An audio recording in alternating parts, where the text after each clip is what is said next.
also known as the On the WCS. We have Monorail. eco guards and scientists working abroad, and zookeepers working here at home, all working towards a goal to preserve and to protect wildlife all around the world. We have now been magically transferred over 7,000 miles, and we have landed in Asia. The orangish deer that is lying down is one of our male Barasinga deer.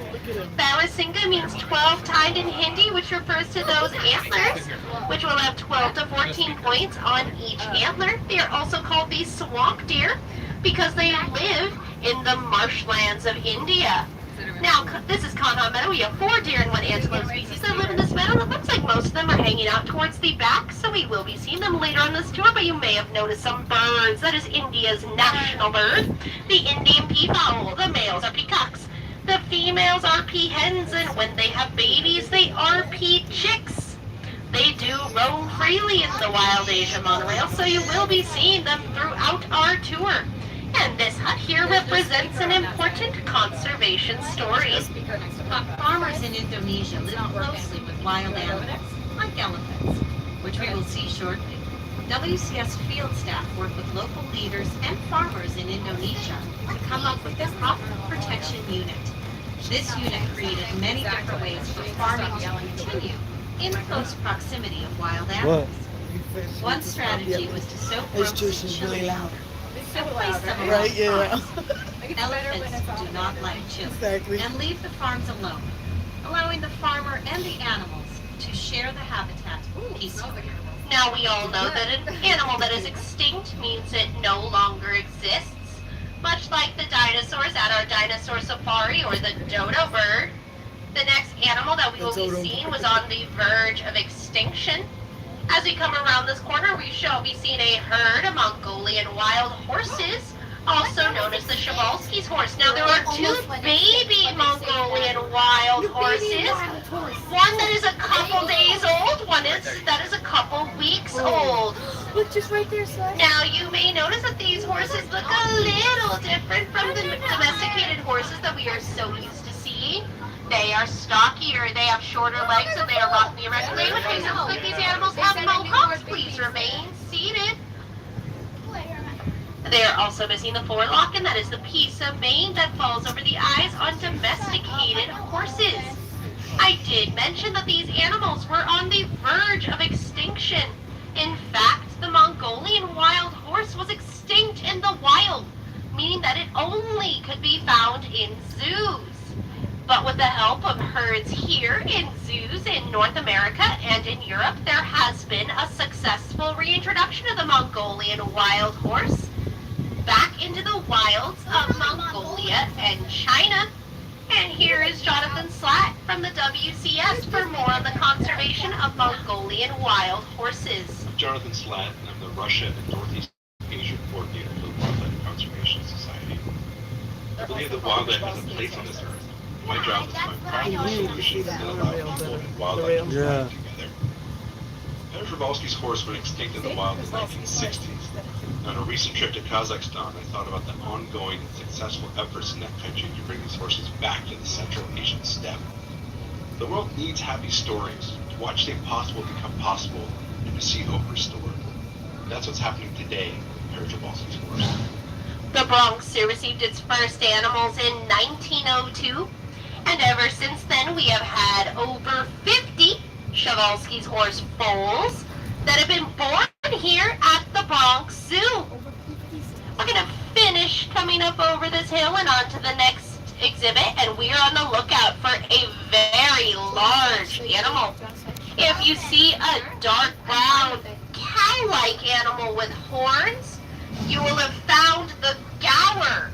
Gaur are the world's largest wild cattle. The males can weigh over 2,000 pounds, which is about the size of a small car. They are 6 feet tall and 10 feet long. With that size and those horns, male gaur can take on just about anything, and I do mean anything, even tigers. Now they do like to hang out towards the back right of their enclosure, so we will be seeing them in just a second. You can tell them apart by looking at their horns. If you see a gaur with horns that curve and point to the back, that is a female gaur. The horns that are pointing straight up is a male gaur. And the little horns that are poking up, that is a baby. Keeper Dave with more on our Gower. Hi, I'm Dave, a wild animal keeper there in Wild Asia. When the Bronx Zoo received 2 female and 1 male Gower from the San Diego Zoo, it took a couple of introductions before all the animals were comfortable. But after a little bit of time, the 3 new animals fully integrated into the herd, and we have the family that you see today. All children must remain seated. They cannot be standing. And is typically led by an older adult female called the matriarch. Since the 2 females and 1 male have been added to this family, there have been a number of offspring. This is important because Gower are considered to be a vulnerable species, so it's vital to maintain a healthy growing herd here at the zoo. As we leave the Gower, you may start hearing noises coming from behind us. It is very easy to forget that the Bronx Zoo is in the heart of the concrete jungle, and that noise is coming from the Bronx River Parkway.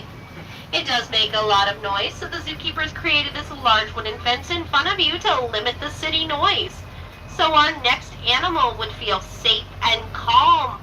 We are on the lookout for a tiger. Tiger stripes provide excellent camouflage, so they may be hard to spot. Even professionals have a hard time finding them in the wild, and they live very secretive, solitary lives, so there will only be 1 tiger in this exhibit at a time. Now I must remind everyone to please remain seated. This is the absolute worst enclosure to fall into. Now we are looking for Josie. Josie is our 8-year-old male Amur tiger. Out of the 2 subspecies of tiger that we have here at the Bronx Zoo, Malayan and Amur tigers, Amur tigers are the larger of the 2. Tigers can hunt a variety of animals, but they do mainly eat wild pigs and deer. And man, can they eat? A tiger can eat up to 40 pounds of meat in one sitting, and that is the same as eating 160 hamburgers all at once. There he is, over there. Now Josie is over here over there. right. In the middle of your screen. Coming closer to him. There He he is walking just towards the back. Oh, there he is. We will be catching up with him. He's walking down right here. Oh, look at him. And here is some more in our conservation work with tigers. WCS works with many species of tigers Oh, wow. in the wild and Wow. wild. Beautiful. Here's a note from one of our field scientists about his experience working with rangers to protect tigers in Indonesia. Wow, Hi, man. my name is Saru Aman. I'm helping the rangers of the national park in Green. That was a nice tiger, huh? We have one. At a time. He's going back. You also find the sunlight inside. Them a challenge. Moms, imagine this. A rhino can be pregnant for up to 16 months. Can you imagine being pregnant for over a year and a half? Stay with the moms for 2 to 3 years, while weaning can take 12 to 16 months, meaning that the mother rhinos don't have to pay for the baby rhino's college. Everyone must remain seated, including small children. Now, you may think that a rhino skin is thick and tough and armor-plated, but it is actually a single layer of skin that is made of many folds and is very sensitive to sun and to bugs. So rhinos will lie in what is called a mud bowl, and they will cover themselves in mud, and it acts as natural sunscreen and bug spray for the rhinos. But if you look at Penny, who is coming on up, she's got some white stuff on her face. That is because Penny's skin is super sensitive, and she needs a little extra help, just like us humans. So the zookeepers put sunblock on her face. There she After is. every single time, coming out on exhibit to avoid getting sunburned. The little boys, you must remain seated.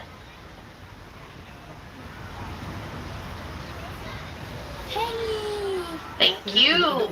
Sadly, all rhinos are critically endangered. There are only 3,700 greater one-horned rhinos left in the wilds of India and Nepal. Here at the Bronx Zoo, we care for rare and endangered animals like tigers and rhinos. And we are part of a cooperative management program called the Species Survival Plan. The name says it all. It helps animals to survive. We work with zoos all around the world to help maintain a genetically diverse population of rare and endangered animals. Bye, Penny. As we leave Penny, we are going to be coming upon 2 large meadows. Your scientific observation skills are about to be put to the test. We are on the lookout for 5 antelope that live in these two meadows. Some may be easy to find as they are easily 5 feet tall. Others may be harder to find as they weigh less than 40 pounds and can bark like a dog. So keep your eyes on the lookout for deer and antelope. Now they do love to spread out. Some will be right up front while others may be hanging out towards the back end on the other side. Now if you see a little reddish brown deer, that is one of our Indian muntjac. Indian muntjac are also called the barking deer because of the barking-like sounds that they make when they see a predator. We have a pair here at the Bronx Zoo. Now they do like to hang out right towards this area. If you look, it's laying down right by the fence.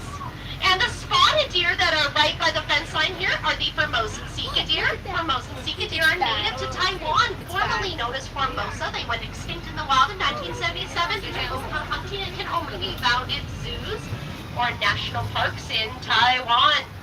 Now, if you see some little brown deer on the rocks, these are hog deer. Hog deer get their names because they are short and heavy like a hog. They also move like a hog. They creep, they run low, and they would rather crawl under things than other deer that rather jump over them. There is a baby hog deer, so keep your eyes on the lookout for the baby. It's about the size of a chihuahua, and it is very spotted. Its ears are also bigger than its head, which is very cute. Now, next to the Indian muntjac, you will see a large dark brown deer. These are the sambar deer. Sambar deer are the largest deer in southern Asia. They can weigh up to 650 pounds and stand up to 5 feet tall at the shoulder. The males will have those antlers that will grow to 3 feet in length and have 3 points at the end of each antler. Now, if you see a large yellowish-brown animal, those are the female nilgai antelope. Nilgai means blue bull in Hindi, which refers to the males. The males will be a bluish-gray, whereas the females are yellowish-brown. They are also the largest antelope species in Asia.